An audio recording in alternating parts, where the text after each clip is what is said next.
Thank everybody for being here today. I am joined by members of the Texas legislature, and we're here to explain to America that we are dealing with the biggest border crisis since America had borders.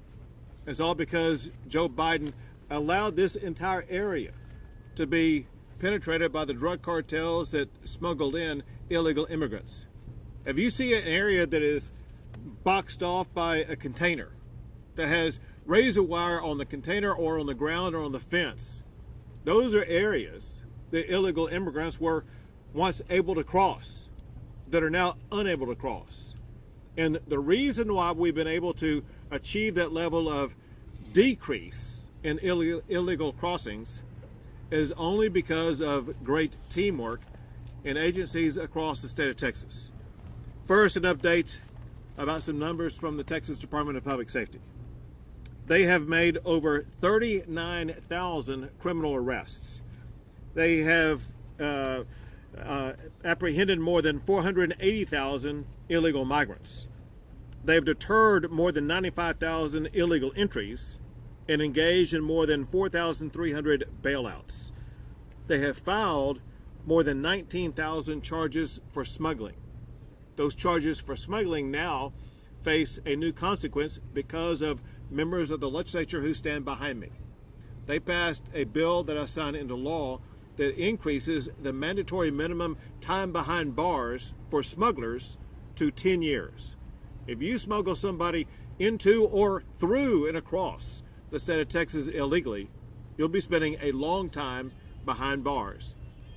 In addition to what the Texas Department of Public Safety has been doing, we've also had unprecedented success by the Texas National Guard. They have more than 1 million encounters with illegal immigrants. They have turned back more than 90,000 people who were trying to get into the country illegally. In addition to what they're doing through other agencies and in part through what the National Guard themselves are doing, there have been more than 160 miles altogether of barriers placed up, not counting the border wall.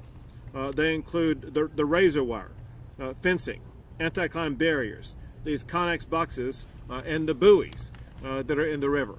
Those together add up to more than 160 miles of barriers that have been placed up. Also, Texas is the first and only state in the history of the United States of America to build our own border wall. If you look at the amount of wall already constructed and the amount of wall that is going to be under construction, Texas will have built more of the Trump border wall than even Trump built in the state of Texas. Now, the results are amazing. If you look at what has changed with regard to illegal border crossings in the past half year or so, you see that even though Texas represents about 2/3 of the border, we represent only about 30% of the crossings.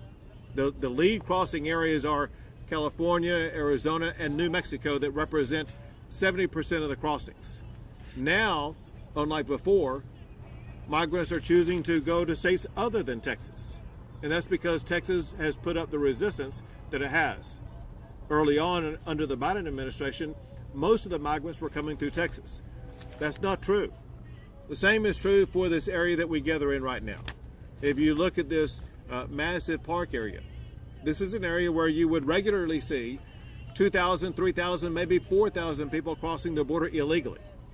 Since this park has been taken over by the National Guard, the daily average is under 10 a day. It shows that deterrence can achieve results at decreasing illegal immigration.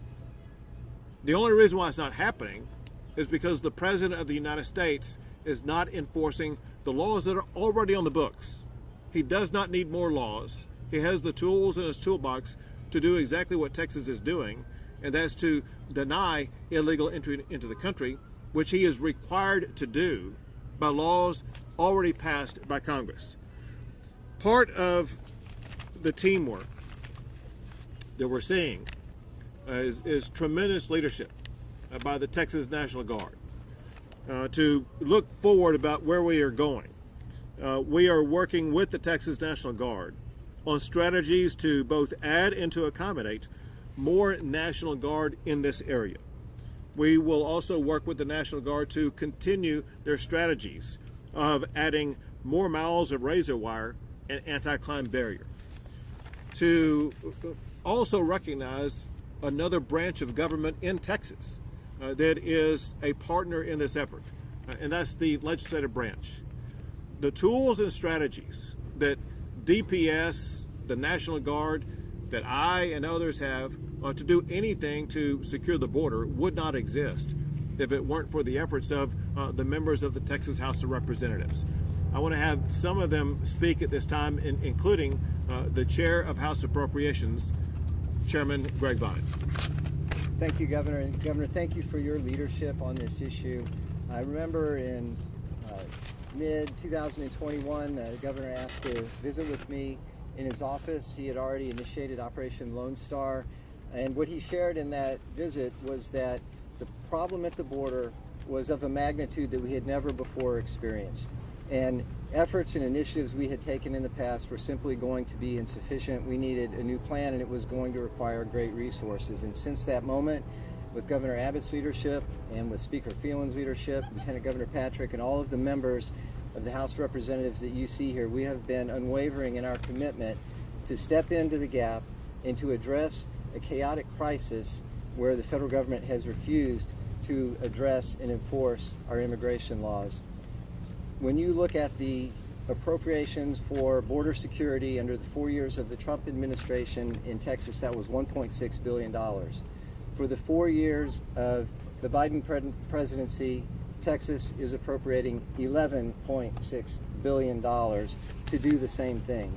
And what we're seeing is that that deterrence does work. And the park in which you're standing right now is proof positive of where once there was chaos and several thousand people a day coming across, it has slowed to an almost non-existent number. So it can be done.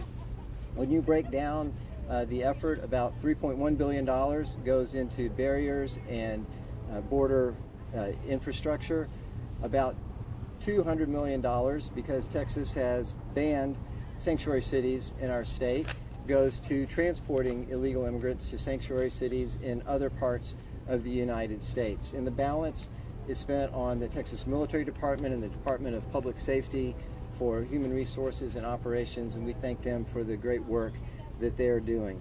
And the thing that everybody should understand is that the governor, the speaker, the lieutenant governor, and all of the members who you see before you stand firmly committed that as long as there is an absence of the federal government doing its job to secure our international border, we will step up and take their place. Thank you very much. Next is Representative Spiller. Yes. Come on. Texans know that the Biden administration has completely failed and refused to secure our border and enforce federal immigration policy. Our cries for help, our demands for help have been ignored. We've had enough in Texas. And so with my help, I carried, and we, with the group here today, passed, and with Governor Abbott's signature, passed SB 4, the strongest border security bill in the history of our state and the history of our nation. For the first time ever, we're allowed to prosecute people coming into our state illegally from a foreign nation if they cross it someplace other than a lawful port of entry. It's a landmark bill that allows Texans to protect Texas, allows us to return those that arrive here illegally and to prosecute and incarcerate those that refuse to comply. And so it's completely constitutional because it's in compliance with the precedent set in the Arizona case. It's not preempted by existing federal immigration law. It's not in conflict with federal immigration law that's in place. And mostly, Texas has the right, the constitutional right and authority to secure its border. And so we're proud of that bill. The Biden administration continues to fight us. They're spending more effort to fight us than they are to secure the border. And we look forward to that fight in court. I know his Department of Justice has filed a suit to contest that. to that, I would say bring it. We're ready for that fight. And so I would look forward to continue with the opportunity to work with this group of conservative representatives to continue to protect Texas and our country. Look forward to working with Governor Abbott and his leadership. We thank him for that and the job that he's done so that Texas leads the way to show others how we protect our state and our country. Thank you, Representative. And now Representative Trice-Clair. Every single legislator standing here represents a border district because every one of our districts is impacted by what comes across this border. Every state in our country is a border state because there is no state in the United States that is not impacted by the drugs, by the weapons, and by the humans that are trafficked across this border. American children are dying every day of fentanyl in every single state that comes across this border. Women who are being trafficked across this border are sold into sex slavery every day and trafficked through the cartel network across our country. And let me make one thing very clear. There is not a single person coming across that is free. Every single one of them is paying a very dear price to the cartel. They are paying with their money, they are paying with their bodies, and they are paying by being sold into indentured servitude. And President Biden is not just supporting it, he is encouraging it. Instead of protecting Americans, he is protecting the cartels. They are making more money off of his failure at the border than they ever have before. And Governor Abbott and the Texas legislature are stepping into that gap. And let me tell you, we will not give up. Texans are no stranger to being put under pressure, to having to stand up for what we believe in. And this is our moment. Governor Abbott is supported by Republican governors from across this country, many of whom are sending troops here to help us.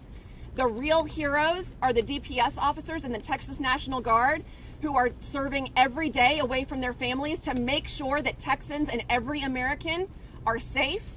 And the legislators behind me are ready to give the governor the tools and the resources and the funding that he needs to keep this fight going.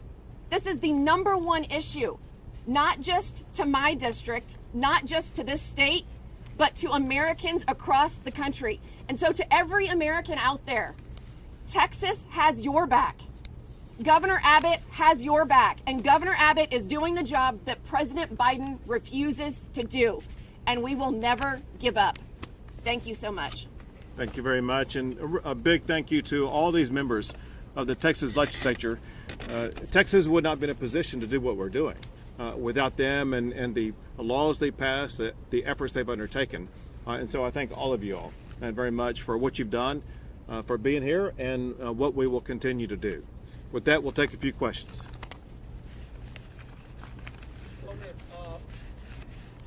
The presser that we were sent, you talk about an announcement. What was the announcement? Have we already heard that announcement, or is there something else that you would like to add to, the importance of being here with all of us here?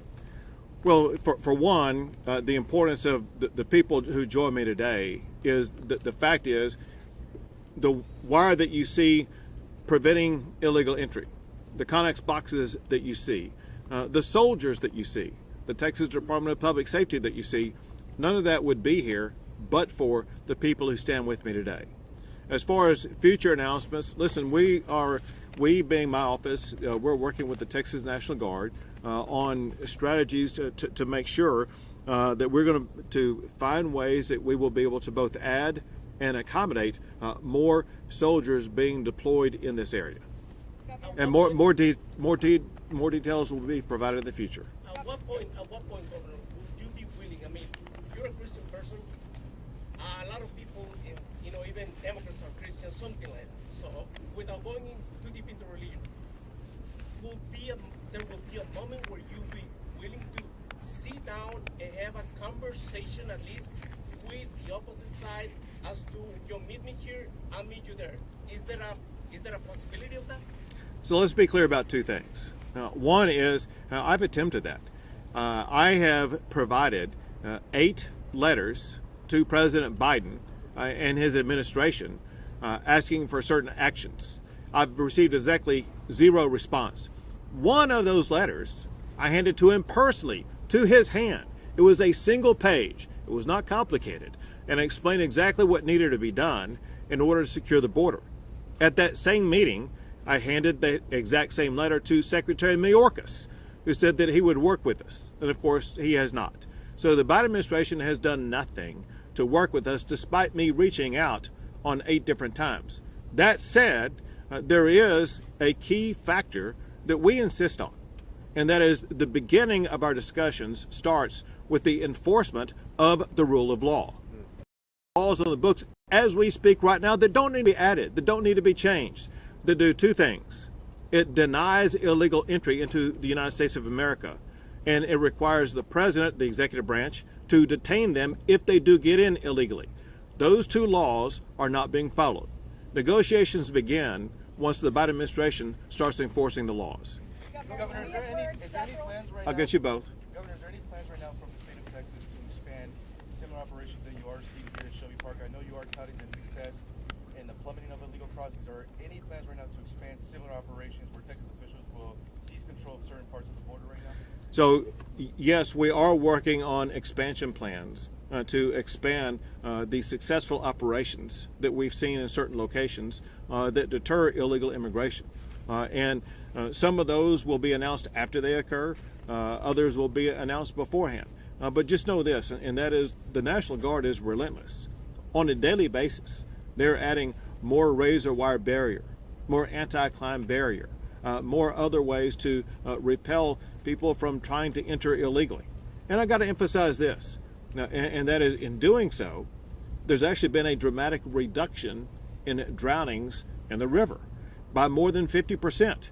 If people are enticed to cross a treacherous river, they will cross that river and some will lose their lives. One thing we know for a fact, right behind you is a bridge that people are walking across as we speak. No one drowns on a bridge. No one gets cut by razor wire on a bridge. If people tried to enter the country through the pathway created by Congress as the pathway into the country, lives would be saved. And with the Biden administration right now is weighing the decision whether to pursue legal action regarding the operations here in Shelby Park. Whether the Biden administration pursues a legal action, would that affect any decision made by Texas officials? So I actually hope the Biden administration takes legal action about this area, because I want to make one thing perfectly clear. One reason why this area is occupied by the state of Texas is to prevent the Biden administration from any further violation of federal law on this Texas land. They are violating 2 laws required by Congress. Congress requires the federal government to deny illegal entry. The Biden administration used this park to aid illegal entry into our country. And then secondly, you saw the masses, the thousands that they allowed together in this park for processing and then to be sent elsewhere in the United States. That's mass parole. Congress has specifically prohibited mass parole into the United States. What Texas is doing right now is we are the ones actually enforcing laws passed by Congress. Biden is breaking those laws. And we look forward to our day in court where we are able to tell America the way that Joe Biden is violating the laws that are on the books by Congress right now. 2 more questions. 2 more questions. I get her. I told her I'd come to her. I'll come back to you here in a second. We heard several concerns from people who spoke today, as well as yourself, about what and who is coming across the border. There's also been concerns as well as questions about a Venezuelan gang called Team de Aragua. Do we know if anyone that has been apprehended in Texas has been part of that gang? So in that gang in particular, I don't have information about that, and I know that DPS would be able to get you that answer specifically. However, I do want to tell you this. We know that DPS is arresting dangerous gang members all the time, including they arrested a MS-13 gang member who was on the terrorist watch list. And we know that there are terrorists and people on the terrorist watch list who seek to cross the border all the time. Under Joe Biden's tenure, there's been an all-time record number of people on the terrorist watch list who were apprehended. But here's the key fact. If you're on the terrorist watch list, you're going to pay extra money to the cartels to not be apprehended. What Joe Biden does not know, what the FBI does not know, is the number of people on the terrorist watch list who were able to evade detection, enter the United States illegally, and are moving around the country with the potential to cause catastrophic harm. Last question. Governor, do you have plans for the future besides that you have right now? Do you have any plans to ensure that the border, or what is the next? So the next steps is to I'm working with the National Guard on plans as we speak right now to expand the National Guard effort along the border region. We're going to work on strategies to ensure the capabilities of the National Guard to add more soldiers, more resources, more capabilities, so they can be even more successful. Great. Thank you guys so much. Thank you all.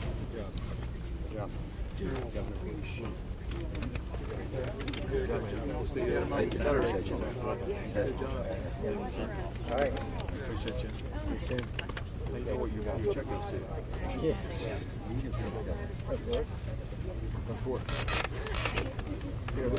You want with that or this? There we go. There we go.